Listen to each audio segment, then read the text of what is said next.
안녕하세요. 여기용의 문학산책 여기용입니다. 사람이 살아가는 데 필요한 덕목이 어떤 것들이 있을까요?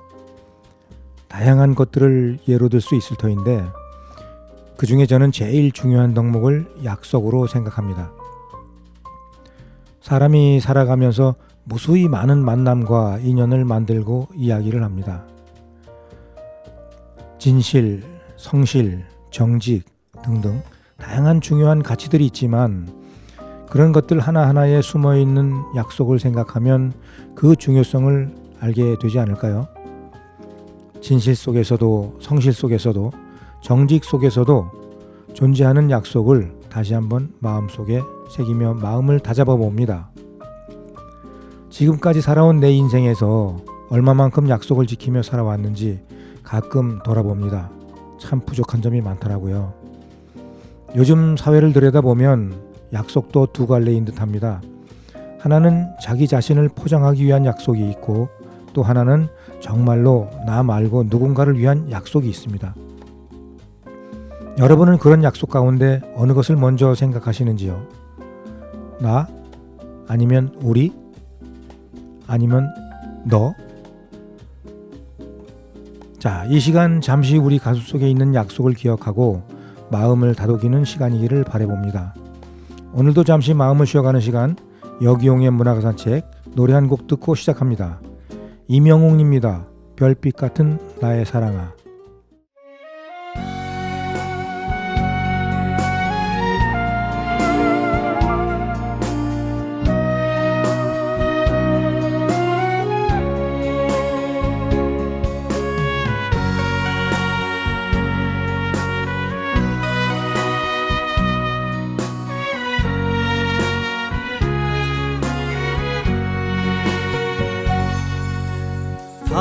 당신이 얼마나 내게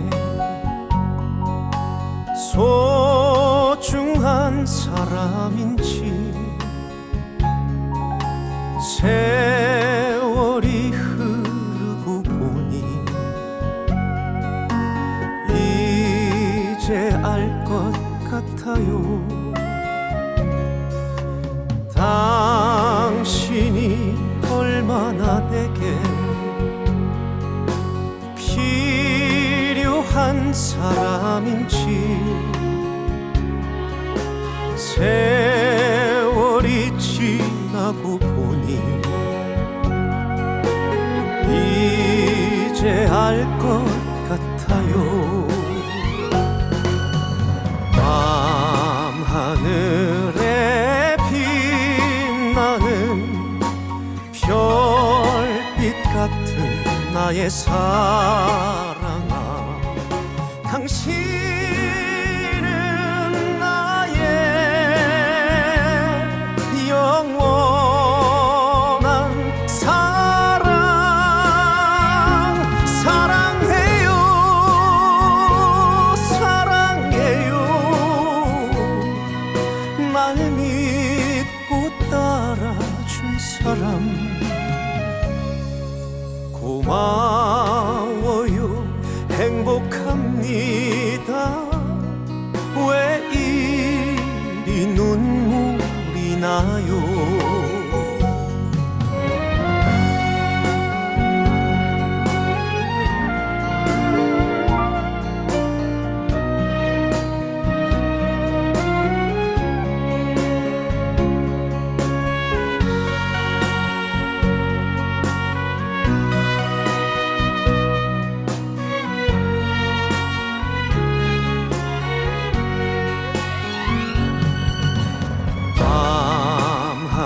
밤하늘에 빛나는 별빛 같은 나의 사랑아, 당신은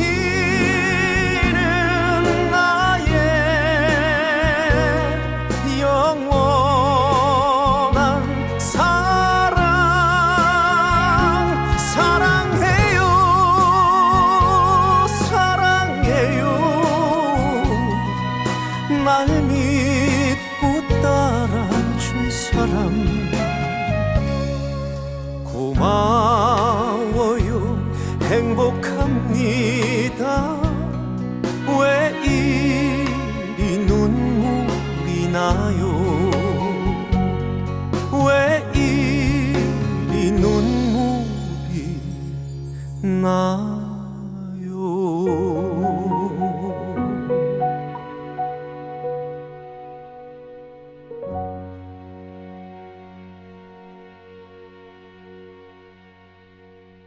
지금 여러분은 세종 FM 98.9MHz 여기용의 문화가 산책을 듣고 계십니다. 시간이 속절없이 간다는 말을 우리는 많이 합니다. 문득 지나간 시간이 아쉬움으로 점철될 때면 더욱 그런 생각이 들곤 하지요. 이제 장렬하는 태양의 계절 8월도 중순이 다가옵니다. 이럴 때면 시골 출신인 저는 익어오는 옥수수나 참외, 수박 같은 여름 먹거리들을 생각하곤 하는데요. 그런 것들이 널려있던 어린 시절이 마냥 그립습니다. 오늘도 시를 읽으며 그런 추억 속으로 여행을 떠나볼까 합니다. 오늘 소개해드리는 시인은 백경석 시인이십니다. 시인이시자 수필가이신 백경석 작가님은 연기 출신이시며 지금은 부산에서 살고 계시죠. 백수문학에 뿌리를 두고 행사 때나 아니면 다른 일로도 자주 찾아오시곤 하십니다. 철도 공무원으로 근무를 하시다가 부산에 거주를 하시게 되었다고 그렇게 얘기를 들었습니다. 얼마 전에 그동안 백수문학에 발표하셨던 시와 수필을 모아서 작품집을 내셨는데요. 거기에 실린 시를 소개해 드리려고 합니다. 수필집 제호는 백수와 놀다입니다. 먼저 시인의 말을 읽어보겠습니다. 시인의 말. 이번에 백수와 놀다 수상집을 준비하였다. 본 수상집은 그동안 백수문학에 소개되었던 글들을 모아본 내용들이다. 필자가 백수문학을 알게 된 시기는 1962년도인 것 같다. 내 나이 20세 때다. 고향인 연기군 동면에 있는 연동초등학교 교사이신 백이덕 선생님을 만나고부터다. 당시 나는 무직 상태로 아버지 농사일을 돌보며 살고 있을 때다. 평생을 농사일에 파묻혀 살게 될 것이라는 내 미래에 대한 서글픈 환멸을 품으며 그래도 배움의 열망을 놓지 않으려고 중앙 강의록으로 독하게 몰두하고 있을 때다. 어느 날 백이덕 선생님이 우리 집으로 찾아오셨다. 전화가 없던 때여서 미리 약속을 할 수가 없어 2번이나 헛걸음을 하고 3번째 오셨을 때 직접 만나볼 수 있었다. 그때 백이덕 선생님에게서 백수문학이라는 동호회원들이 조치원에서 작품 활동을 하고 있다는 소식을 전하며 여기에 입문하여 적극적으로 문예활동을 해보라는 권고를 들었다. 그런 인연으로 백수문인들과 교우하며 문학 수업을 시작하였고 내 직장인 철도에서는 월간 한국철도지와 충청일보의 단골 필자로 작가 수업을 계속하게 되었다. 어쨌든 글쓰기는 나의 숙명처럼 되었으나 뭔가를 쓸 때마다 역량이 부족하여 지인들께 실망을 끼치고 있는 것 같아 죄송스러울 뿐이다. 2025년 3월 필자 근서 이렇게 쓰셨습니다. 이 글 속에는 백경석 시인께서 어떻게 백수와 연이 닿았고 어떤 생각으로 활동을 하셨는지 기록되어 있습니다. 백수와 놀다 수필집에는 1부에 시가, 2부에는 수필이, 3부에는 소설이, 4부에는 가족 문단 이렇게 구분돼서 실려 있습니다. 내용을 보면 참 다양하게 구분이 되어 있어서 1부부터 4부까지 읽다 보면 백경석 시인의 삶의 모든 것들을 다 들여다볼 수 있게 되겠더라고요. 자, 그 중에서 1부에 실려있는 시 중심으로 오늘은 소개해드리려고 합니다. 먼저 읽어드릴 시는 영접이라는 시입니다. 한번 읽어보겠습니다. 영접, 백경석. 부드러운 봄바람이 눈부신 햇살 흔들면서 들 건너 아득히 사라져간다. 지금은 그때 오실 때 햇볕을 한박 머리에 이고 향기 풍기며 웃으며 오실 때 들 가운데 길게 뻗친 하얀 길 타고 오는 둥 섰는 둥 걸어오실 때 햇볕이 웬 들에 가득 찼다. 웃음은 그 사이로 흘러다니고 벅찬 행복이 벌판을 혼자서 비약한다. 오, 그대는 오시네. 하늘의 나그네도 너풀거린다. 바람은 언덕에서 회오리 치고 그대 얼굴에 흘러나린 검은 머리칼 폴랑폴랑 춤을 춘다. 오, 사랑은 다가온다. 고향길을 연상하시며 쓰신 건가요? 봄을 맞이하는 그런 마음, 그걸 봄을 영접하는 마음으로 쓰셨나 봅니다. 자, 두 번째 시 보겠습니다. 가랑비입니다. 가랑비, 백경석. 아무도 모른다. 이들 회합의 연유를. 푸른 무도장 미끄러운 치마폭 걷어차며 무희들의 공연이 시작됐다. 기쁨의 미소. 생명의 신은 회합과 행복을 허락하셨다. 미풍은 관중을 둘러본 후 청아한 서곡의 줄을 당기고 회합을 고대하던 감각이 일제히 귀 기울였다. 야, 합동 공연인가 보다. 악사들은 등장한다. 허공을 타고 풀잎과 언덕나무까지나 옥상에 걸터 앉아 둘러맨 작은 북은 무릎에 놨다. 서곡에 이어 등등 북 두드린다. 미풍은 쥐봉을 또 잡았다.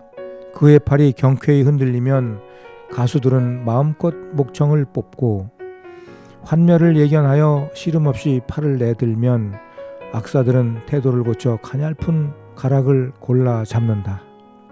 긴장의 쾌감. 시간은 줄다름쳐 어둠에서 뛰어들었다. 막은 다칠 줄 모르고 모처럼 회합을 아쉬워 아랑곳 없이 환희를 나눈다. 가훈은 고도에 달했다. 질서쯤은 방임되고 제가끔 악기를 던져뒀다. 맨발로 땅을 박차며 서로 부둥키고 어지러이 춤춘다. 눈은 지그시 감기는가 환히 영원하여라. 찢어진 창문 틈으로 나는 그들의 합주회를 엿볼 수 있었다. 미처 몰랐던 비밀을 침묵을 먹고 살며 창조하는 대지도 기쁨을 씹으며 더욱 묵묵했다. 설계에 착안하고자.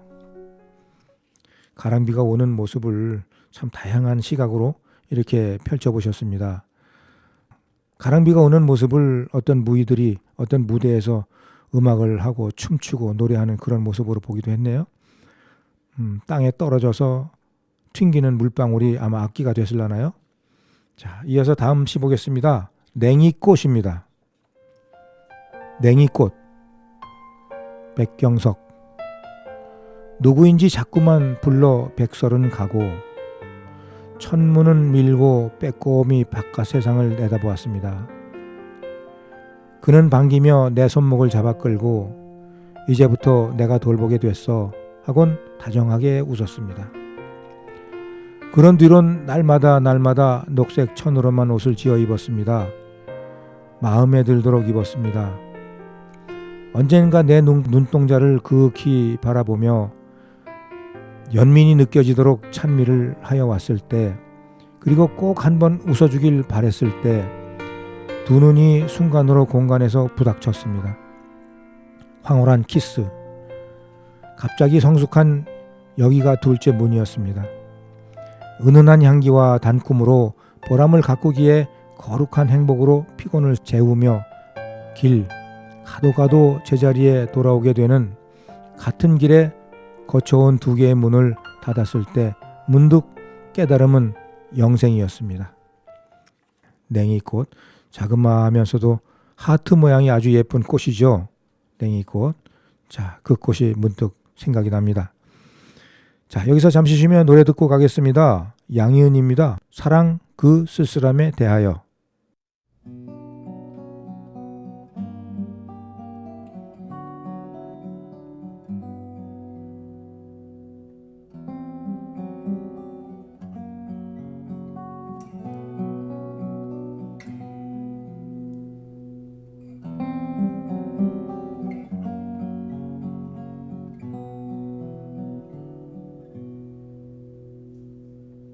다시 또 누군가를 만나서 사랑을 하게 될 수 있을까? 그럴 수는 없을까?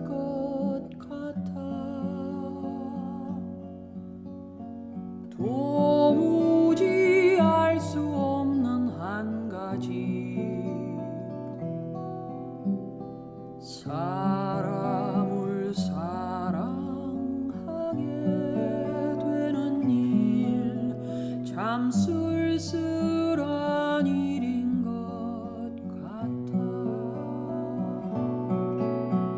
사랑이 끝나고 난 뒤에는 이 세상도 끝나고 날 위해 빛나던 모든 것도 그 빛을 잃어버려.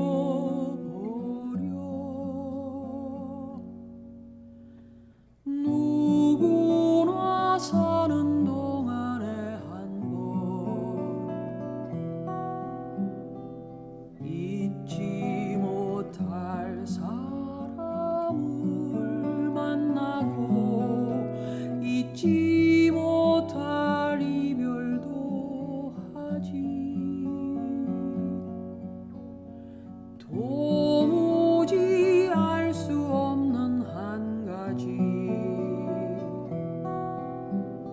사람을 사랑한다는 그 일 참 쓸쓸한 일인 것 같아.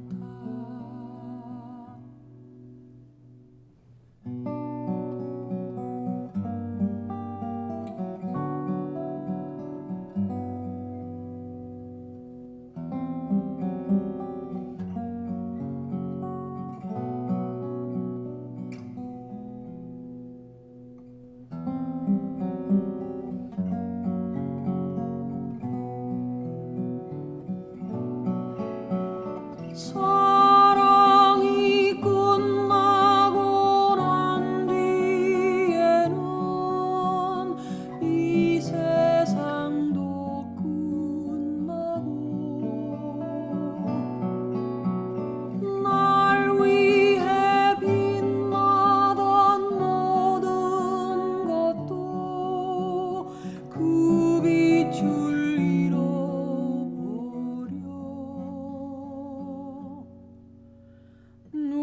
누구나 사는 동안에 한 번 잊지 못할 사람을 만나고 잊지 못할 이별도 하지.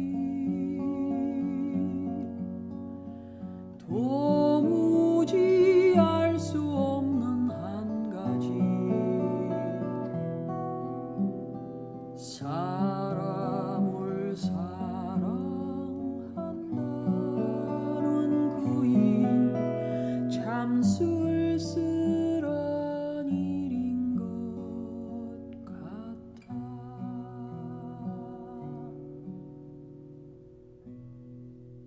지금 여러분은 세종 FM 98.9MHz 여기용의 문화가 산책을 듣고 계십니다. 사랑은 한참 타오를 때는 화라산 같은 불꽃처럼 그렇게 뜨겁다가 막상 서서히 식어가면 타고 남은 재처럼 꺼져가는 불꽃처럼 그렇게 쓸쓸한 게 또 사랑이기도 합니다. 양희은의 사랑 그 쓸쓸함의 대화를 들으며 문득 드는 생각이었습니다. 자, 이번에 읽어드릴 시는 혼흔이라는 시입니다. 혼흔, 혼의 흔적이란 뜻일까요? 자, 읽어보겠습니다. 혼흔, 백경석. 가슴 파고 화석처럼 뗄 수 없이 살점에 못 박혔지. 23해 얽힌 사랑 기어이 메스를 고쳐잡고 심장 깊이 박힌 애착을 찌른다. 뼈아픈 아쉬움 마디마디 깔앉은 지표는 하늘마저 삼키고 너 떠나간 우울한 문 앞에 황홀한 깃발이 팽개쳐졌다. 애착과 정막 안개 헤집고 눈물에 날에 적시며 새벽을 고개 아프게 간다. 누이야 무지개 속을 가물대며 안 올 듯 산모퉁이로 돌아갔구나. 찬란한 이 아픔, 아픔이여. 네, 어떤 아픔인지 모르지만 그래도 시 속에서 가슴 뜨겁게 따갑게 아프게 찔러오는 그런 흔적을 느낄 수 있습니다. 이어서 읽어볼 수 있는 산이라는 시입니다. 산. 한번 읽어보겠습니다. 산. 백경석. 꿈을 던져뒀던 산정. 긴 환상으로 엮은 집신을 신고 가파른 비탈길로 간다. 하늘과 땅의 틈바구니에서 뒤투는 몸부림. 잔등을 찔러대는 쇠꼬챙이에 째지는 달근질. 얼마만큼 가까웠는가 아프게 짙은 눈 사이로 산정도 아득히 산하도 아득히. 꿈이 퍼덕이는 비탈로 미끄러지며 또 달라붙으며 사슬로 엮은 집신을 끌고 산을 오른다. 그렇죠. 산에 올라갈 때는 바라보는 산과 막상 그 품에서 헐떡이며 올라가는 산은 참 모양과 느낌이 다릅니다. 마냥 바라보는 산은 동경하는 마음이 가득 아름다움을 품고 있겠지만 막상 숲속에 들어서 땀방울, 굵은 땀방울 흘리며 산을 오르다 보면 가지고 있던 그런 아름다운 막연한 생각은 가끔 사라지고 그냥 푸른 숲속 그 속에 담겨있는 자신만 느끼게 될 때가 있지요. 잔등을 찔러대는 쇠꼬챙이에 째지는 달근질, 이 뜻은 스틱을 짚고 올라가는 모습을 연상해서 했었을까요? 네, 아무튼 그렇게 생각해 봅니다. 다음 시입니다. 매라고 하는 시인데요. 한번 읽어보겠습니다. 매, 백경석. 무너지는 하늘을 돌며 매는 태양을 쪼아댄다. 긴 고함을 지르며 돌아앉은 세상을 저만큼 밀치고 불꼬리를 씹으며 매는 하늘에 앉아 지그시 산하를 쏘아본다. 심장의 뿌리를 뒤트는 안간힘은 하늘로 꺼져들고 여럿이 웃으며 간 시겁도록 먼 길. 매는 깃을 휙 펴며 하늘에서 나에게 온다. 그러네요. 하늘에서 먹이를 노리는 맹금류 중에 하나인 매에 대한 이야기네요. 매의 그 당찬 부리와 참 부리부리하고 날카로운 그런 눈을 보면 왠지 서늘해지는 그런 느낌도 들곤 하죠. 그렇지만 왠지 남성적이고 든든하고 멋있어 보이기도 합니다. 제가 어릴 때 고향에서 매를 새끼를 얻어가지고 아주 한참 클 때까지, 그러니까 완전히 성장했을 때까지 키워서 날려보낸 적이 있습니다. 그래서 매의 그런 아름다움을 알고 있지요. 다음에 읽어볼 시는 벽이라는 시입니다. 한번 읽어보겠습니다. 벽, 백경석. 하얀 둘레를 돌며 두드리는데 와 무거운 함성이 나를 막고 하얀 당신의 가슴에 씨앗은 붉게 타오른다. 깨어지지 않는 하얀 파도 속에 싸늘한 껍질이 흩어지고 벽은 날아간다. 손에 잡힐 듯 꿈속을 날아간다. 이 벽은 어떤 공간을 이렇게 나눌 때 만들어져 있는 그런 벽을 생각을 하게 되는데요. 그 벽이 또 이렇게 백경석 시인의 입장에서는 이런 생각으로, 이런 마음으로 어떤 느낌이 있었나 봅니다. 벽에 대한 추억이나 아니면 어떤 기억이 있었나 봅니다. 자, 이어서 읽어보시는 원점입니다. 원점. 백경석. 회오리 치는 틈으로 두 손 모은 겨눔이 부서진다. 유년은 지금도 탁한 현기증을 앓는다.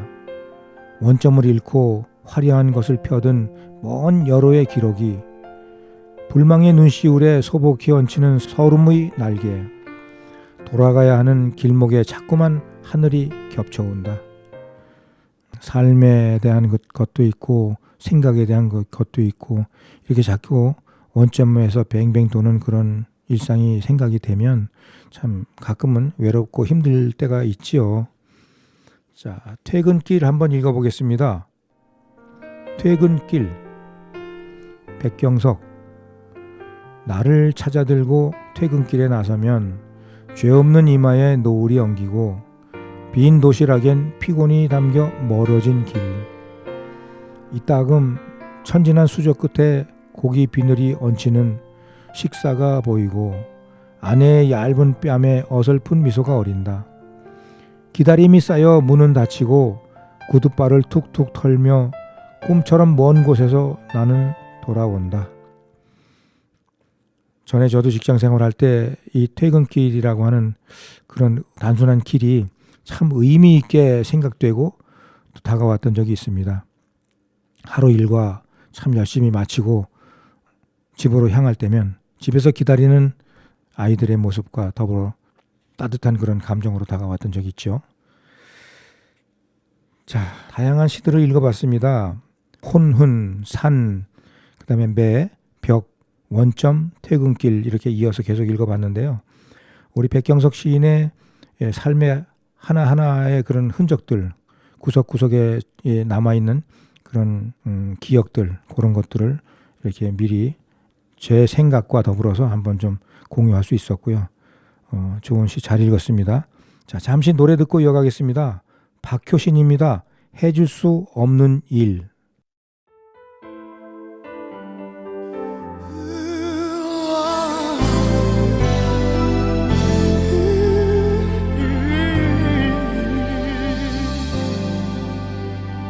할 말이 있어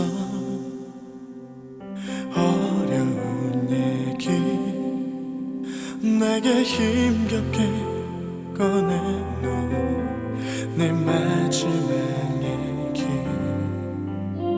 내 곁에 있기에 너무 닮지 못해서 함께 할 수 있는 건 이별뿐이라고 아무것도 난 몰랐잖아 너를 힘들게 했다는 게 그런 것도 몰랐다는 걸 도무지 난 용서가 안 돼 아무것도 넌 모르잖아 나를 차갑게 돌았어도 내일부터 볼 수 없어도 내 안에 넌 달라지는 게 아니란 걸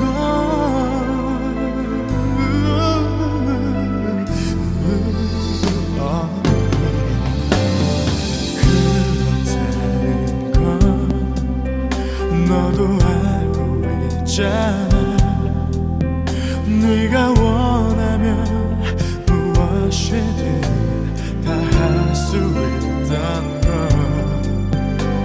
해줄 수 없는 건 오직 한 가지뿐이야 너무 사랑하면서 너를 떠나가는 일 아무것도 난 몰랐잖아 너를 힘들게 했다는 게 그런 것도 몰랐다는 걸 도무지 난 용서가 안 돼 아무것도 넌 모르잖아 나를 차갑게 돌았어도 내일부터 볼 수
지금 여러분은 세종 FM 98.9MHz 여기용의 문화가 산책을 듣고 계십니다.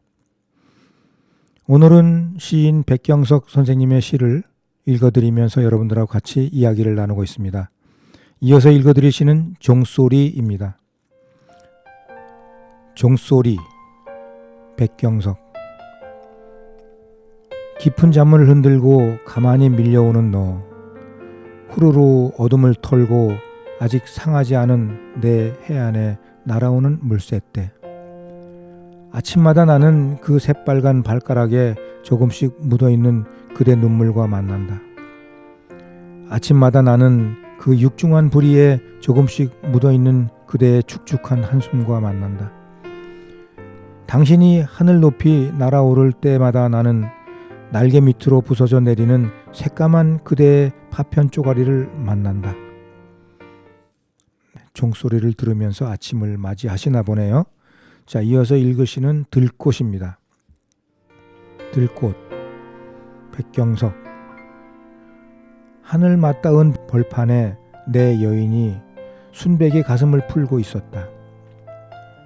돌아보면 저만큼 먼 도시의 정갱이로 일시의 저녁 연기가 젖어들고 봄부터 손바닥을 기어가던 파도 소리가 정상에서 하얗게 부서지고 있었다. 잊고 온 구두칼을 매만지며 신발을 벗은 자리 불붙는 노을이 앉아서 타오르고 이제는 바람이 불지 않는데도 그 전신이 흔들린다. 무수하게 다양하게 피어있는 들의 꽃들을 우리는 들꽃이라고 부르는데요. 그 들꽃의 무리가 이렇게 바람에 흔들리면서 다가오는 그런 모습들을 이렇게 풍경을 보듯이 시로 쓰셨습니다. 자, 이어서 다음 시입니다. 설인 읽어봅니다. 설인, 백경석. 좁은 골목에서는 언제나 발생하는 이상한 사건이다. 해마다 눈이 오면 골목 대장들이 태초에 사람을 흙으로 만들었듯 눈으로 사람을 빚는다. 그 눈사람은 깨끗하고 희어서 어린아이들의 친구가 되어 주었다. 어린아이와 같은 눈사람들은 이상하게도 햇빛만 보면 열병처럼 앓기 시작하여 죽어갔다. 올해도 눈사람들은 해가 무서워 앓기 시작했다. 아이들은 생각도 못해 가엾은 친구들을 싣고 병원으로 달려갔다. 전국의 병원에는 눈사람을 실은 앰뷸런스로 초만원을 이루었다. 이 설인이라고 하는 시 제목이 눈사람을 얘기하는 거였네요. 그렇죠. 눈이 오면 아이들은 참 그 눈 오는 모습도 즐기지만 쌓여있는 눈을 뭉쳐서 눈사람을 만들곤 했던 기억이 있습니다. 그런 눈사람들이 햇빛이 나면 열병처럼 앓기 시작해서 죽어갔다고 하는 그런 표현들이 또 이렇게 신선하게 생각이 되는데요. 많은 눈사람을 볼 수 없는 요즘인 듯 같습니다. 요즘엔 그렇게 눈사람을 많이 만들어서 제가 어릴 때처럼 그렇게 많이 이렇게 놀이를 하지 않고 있는 것 같은 그런 느낌도 들고요. 제가 못 봤는지도 모르겠습니다만 하여튼 요즘은 좀 그렇습니다. 자, 그렇게 추억을 한번 생각을 해봤고요. 이어서 읽어보시는 여명이라는 시입니다. 여명, 백경석. 지축의 시면에서 지고지순한 정성의 손끝으로 커다란 연꽃잎은 닦아지고 있다. 초롱초롱한 눈매는 파란 호숫물로 또 씻어주었는가. 마주보기가 두렵기까지 한 너무도 청순한 여명이여. 능선 위에 펼쳐오르는 이 순간들을 위해 어제 긴 밤을 기도로 세웠는가. 슬프도록 짙은 여명 속에서 극히 미소 지으며 다가오는 오늘이여.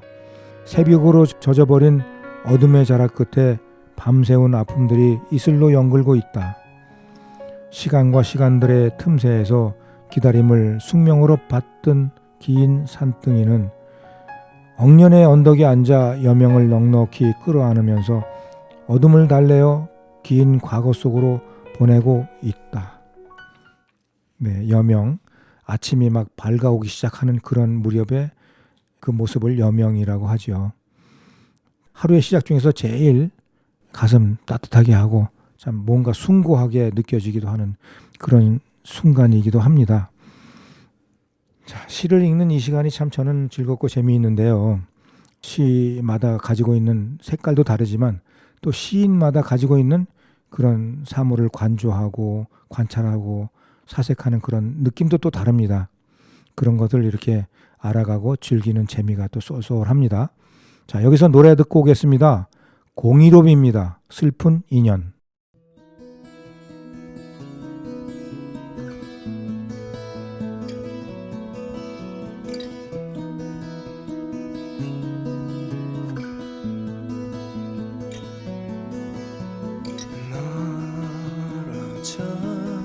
멀어져가는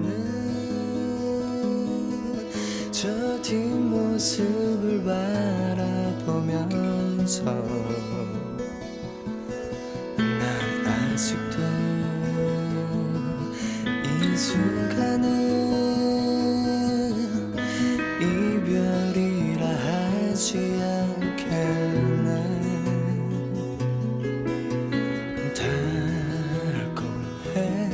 달콤했었지 그 수많았던 추억 속에서 흠뻑 채진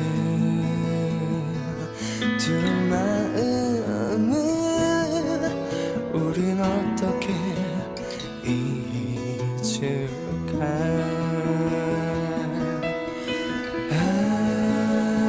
다시 올 거야. 너는 외로움을 견딜 수 없어.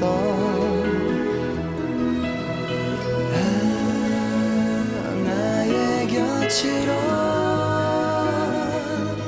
다시 돌아올 거야. 그러나 그 시절에 사랑할 수 있을까. 흐르는 그 세월에 나는 또 얼마나 많은 눈물을 흘리려나.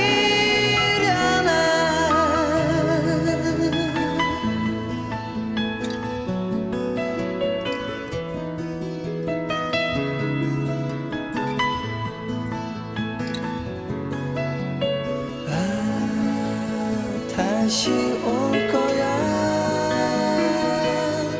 너는 외로움을 견딜 수 없어.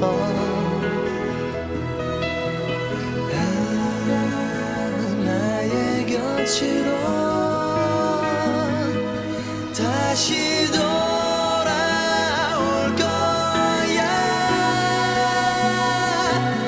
그러나 그 시절에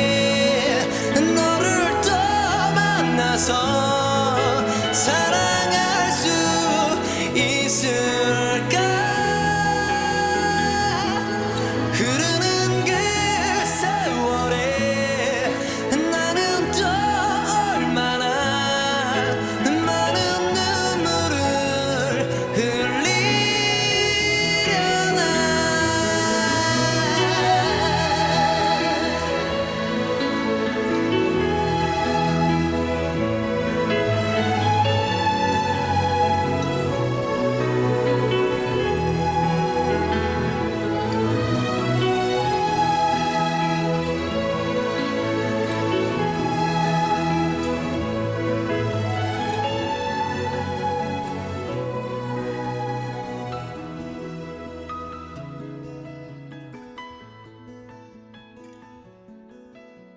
지금 여러분은 세종 FM 98.9MHz 여기용의 문화가산책을 듣고 계십니다. 이어서 소개해드릴 시는 해운대의 밤 읽어드립니다. 해운대의 밤, 백경석. 검은 바다가 텅 빈 가슴을 두드리고 있다. 금음달 속으로 파랑이 휘말려 갈 때마다 별빛 몇 가닥이 샘물처럼 청순한 그리움을 그 가슴에 길어 올리고 있다.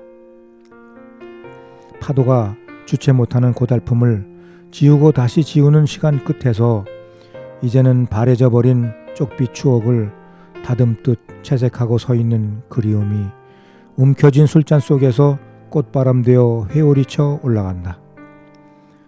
꿈속 같은 나트륨 가로등 불빛이 빈터뿐인 가슴에다 머물지 않는 밤바람을 퍼담는데 발목을 휘감아 도는 파도 소리가 그리운 마음을 끌어안고 깊은 밤 곁에 눕는다. 네, 해운대 참 멋있는 곳이죠. 우리나라에서 제일 멋있는 곳 중에 하나가 해운대가 아닐까 생각합니다. 바닷가 중에서요. 오래전서부터 많은 이들의 사랑을 받았던 그곳인데 요즘엔 주변으로 많은 그런 집들이 들어서고 개발이 되다 보니까 아마 옛날 그런 풍경은 좀 아니지 않나 싶습니다. 자, 그런 안타까움 속에서 그래도 해운대의 그런 밤 모습을 이렇게 시로 쓰셨는데 참 고요하고 어둠이 내려앉은 그런 밤바다를 생각하면서 해운대를 생각하면 요즘엔 안 될 것 같아요.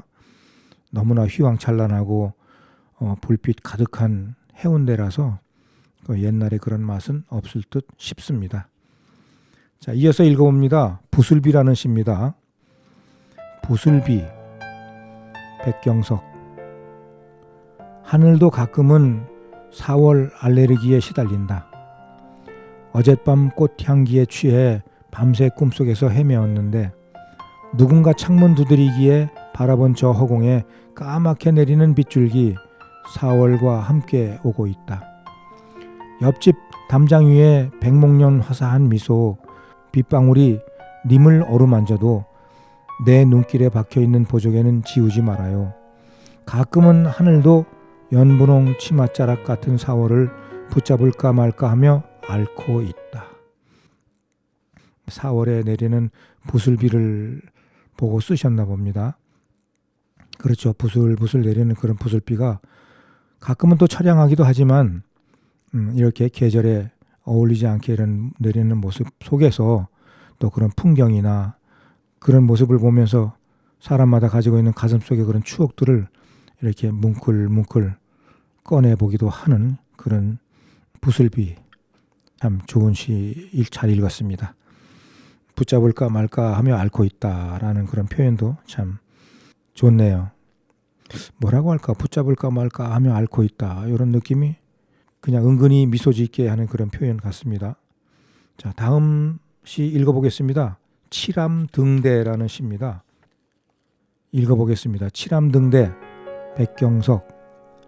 칠암 바닷가 맨 앞에서 그는 늘 혼자 서 있다. 낮 동안은 그냥 서 있다가 어둠이 다가오기 시작하면 그 장막을 밀어내며 저 먼 데까지 불빛살을 펼쳐놓는다. 반달이 구름 뒤로 돌아앉을 때면 두 손바닥 휘저으며 수평선 너머까지 불빛살을 뿌려준다.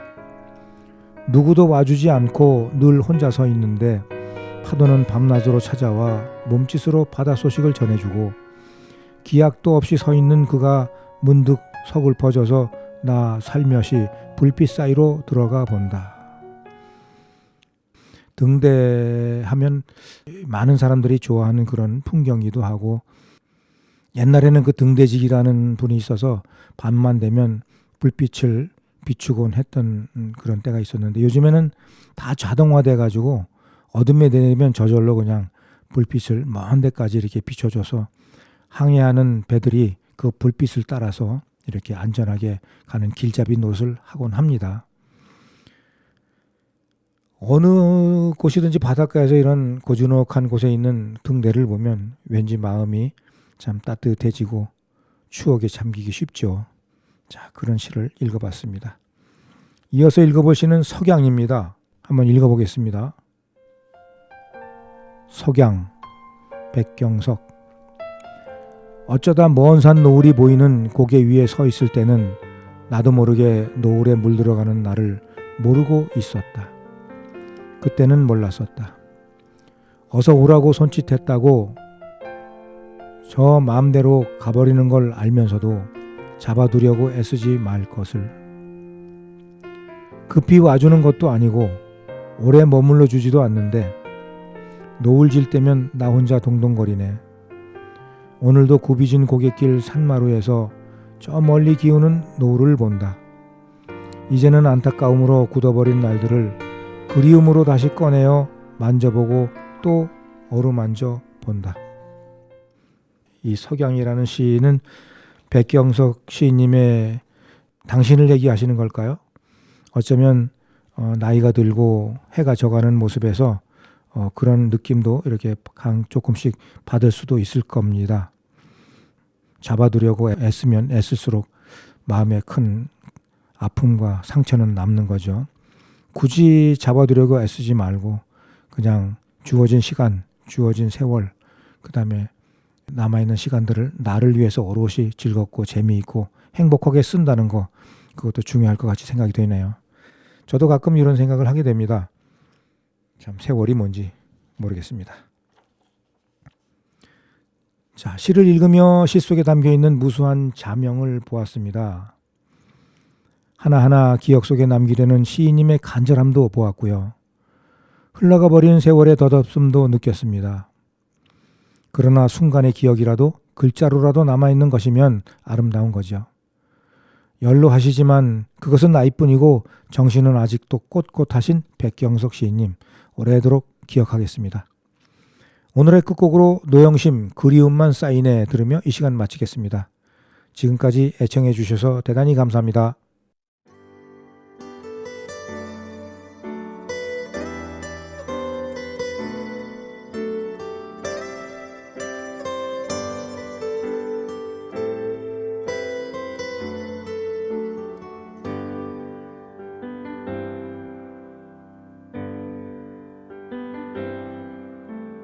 다정했던 사람이여 나를 잊었나. 벌써 나를 잊어버렸나. 그리움만 남겨놓고 나를 잊었나. 벌써 나를 잊어